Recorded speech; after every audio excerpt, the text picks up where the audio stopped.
of fear, raise our hands in the air, screaming, we are still here.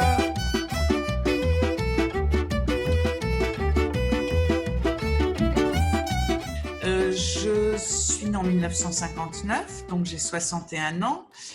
Je suis engagée dans les mouvements droits humains et droits des femmes depuis le tournant des années 90. Je suis historienne, écrivaine et effectivement, à partir de 1995, j'ai développé pas mal de projets autour de la Méditerranée et notamment avec le Forum Femmes Méditerranée.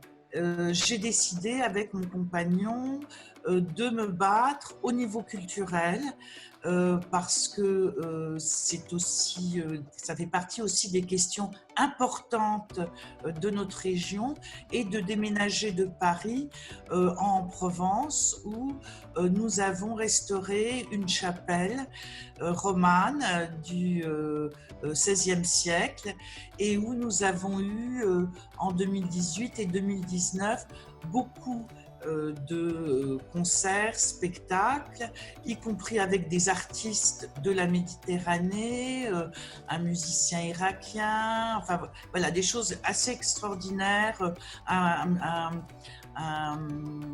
chanteur italien qui chante des vieilles chansons dépouilles. On s'est dit que c'était aussi une manière de donner de la vie à cette région, de faire parler la culture et que c'était aussi une manière de s'engager politiquement.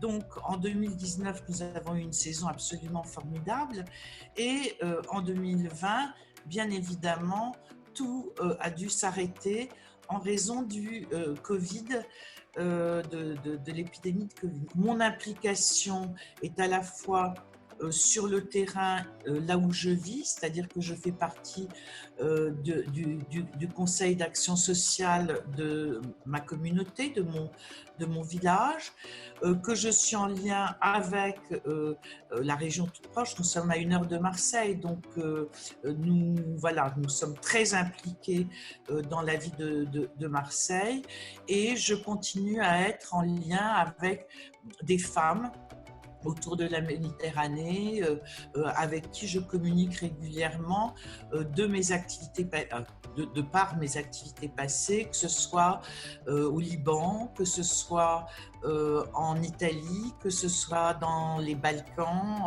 en Albanie, en Espagne. Donc finalement, je dirais que mon activisme, mon militantisme, mon engagement continue. J'étais très inquiète par les retombées économiques et que cela pouvait avoir. Et bien évidemment, très très vite, j'ai été inquiète sur la question des violences faites aux femmes et des violences conjugales à partir du moment où il y a eu le confinement. Notre inquiétude, ça a été pour les artistes. En tant que militante, ça a été évidemment pour les contacts que j'avais un petit peu partout, la question féministe des violences conjugales et des maltraitances pour enfants. Étant aussi en contact de par mes fonctions au niveau local avec des assistantes sociales. Donc ça, c'était aussi quelque chose que je craignais. Cette deuxième vague, ce qui m'inquiète, c'est en plus de cette question du confinement, c'est ce qui se passe pour les petits commerces. Et les petits commerces, ce sont souvent des femmes qui, dans ma région, ont des petits commerces. Ça se passait de manière presque clandestine, ces réseaux d'entraide, que ce soit pour la nourriture, que ce soit pour les soins, que ce soit parfois pour des gardes d'enfants. Et justement, pendant le premier confinement, j'ai vu de la part d'artistes, par exemple une danseuse de flamenco qui habite dans la région, extraordinaire, et son mari est agriculteur. Et elle s'est mise à danser le flamenco au milieu des champs. Et voilà. Et donc elle a mis ça. Et moi je trouvais ça merveilleux parce que ça et elle n'était pas avec une robe de flamenco. Elle était avec des bottes un pantalon normal, etc. Elle a mis à côté de la ferme. Et ça, c'est des choses qui donnent de l'espoir. Moi, je pense que voilà, ce que je vois bien, le réseau qui se passe,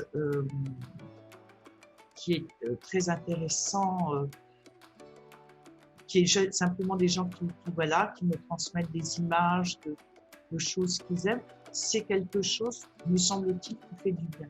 Sur des initiatives sociales, je pense que c'est difficile d'en parler officiellement et par Internet, puisque justement, nous n'avons pas le droit de sortir.